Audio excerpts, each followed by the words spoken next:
Welcome to Let Me Fix This. Enjoy the video. You're ready to start. Open Waze and enter a destination. This triggers route calculation instantly.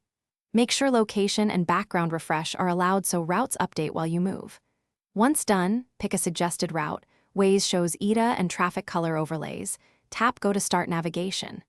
If you have favorites, use them to save time. Using home/work shortcuts reduces typing and prevents mistakes when you're on the go. Once a route is active, review alternatives and choose one based on time versus distance. Tap an alternate to switch. Adjust voice and sound so prompts cut through road noise. You can pick voices, reduce volume, or mute non-essential alerts. Make sure lane guidance and speedometer display are enabled for safer merges and correct lanes. Also enable alerts for hazards and speed cameras so Waze warns you early. These settings keep navigation clear and adaptive as conditions change. As you approach, trust the final lane guidance and slow down for complex intersections. Tap Arrive to stop guidance and save parking. Use the parking reminder to pin your spot and share ETA with others if needed.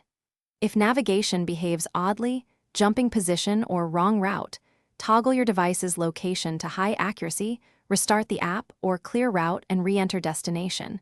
That usually fixes GPS drift. If problems continue,